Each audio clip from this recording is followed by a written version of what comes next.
Pastor Rob here. I just felt led of the Lord to make homemade butter today and to give a lesson as to what it means. So, I got online here, thanks to Google, and I Googled how to make butter. As it turns out, all you need is some heavy cream and a container. So, you start off by putting the cream into the wonderful container here. Isn't that the most attractive sound you ever heard? Okay. Then we seal the container. And it turns out, just shake it for 15-20 minutes.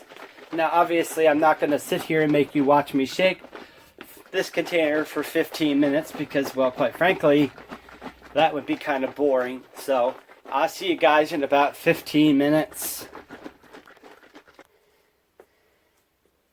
And here we are 15 minutes later with a lot of shaking and a lot of tiredness. And after all that effort and time, get my handy dandy container here. Scoop this out of the shaker.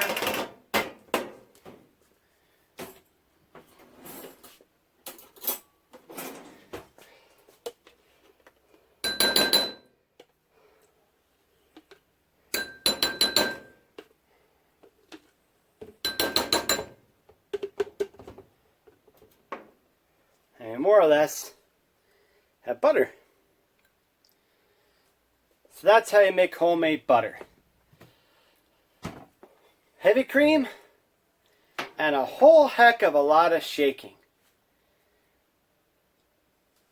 If you ask me, as far as making butter goes, I would highly, highly recommend just going out and buying butter. It really is a lot of hard work. But you did get a good result out of it. You get butter, and you get the reward of knowing that you stuck with it and saw a project through. Yeah. Did you know that you stuck with something and saw a project through really is? And that's the lesson that God wanted you to learn today. Was that when things seem like they're being shaken up in your life or out of control, remember, it's God just shaking into your circumstances things that need to come out of your life.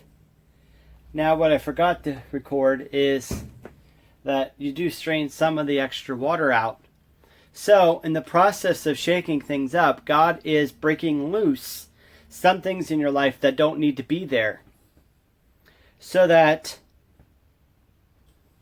He can make something beautiful in the end. See, heavy cream is just cream and water. But He's got to shake all that useless water, all that, in this case, useless water, all that stuff out of our lives that just aren't helpful to our growth as a person, as people, as individuals, as Christians. Sometimes God has to allow things to come in that shake us up. Because that shaking makes something beautiful. It makes something worthwhile. It makes something awesome. So, when God shakes you up and shakes your life up and begins to filter out those things out of your life that aren't needed, you should rejoice in that time. You should be glad and that God cares about you and I that much that He's willing to shake things out of our life that don't need to be there. And a little bit of hard work on our part, like with making butter, when we shake for 15-20 minutes, that's a lot of hard work. I'll speak from experience, I've just done it. It's exhausting. But it also serves a purpose. When you keep diligent and do all the hard work there is to do, you will accomplish a goal. And when you accomplish a goal, like this project, and you end up with butter, and you think, hey, that was hard, but cool, I tried something new I never tried before. I'd done something new I never did before. Now I know personally, I made butter when I was a kid. My mom gave me and my sister each a container of buttermilk, or cream rather, and told us to make butter. I thought she was just being nice and showing us something new. It turns out She was just trying to keep us out of her hair for a bit. But hey, you know, there's a good lesson for all you guys that are homeschooling your kids. Have them make some butter. That'll give them something to do to keep out of trouble for a while. Anyway, guys, I hope this lesson sinks deep in your ears. Don't get dismayed when God shakes up your life, because shakeups will happen. Instead, be thankful that God cares enough to make something beautiful in your life, to shake things up, so that you can end up as a pure vessel. And when things get hard in your ministry goals or whatever goal you're doing, don't stop shaking. Don't stop doing the hard work there is to do. And you will succeed. Nothing worthwhile ever came easy, and nothing easy is ever worthwhile. A few exceptions to that rule, but generally speaking, the most worthwhile things in life take the most effort. You all have a blessed day.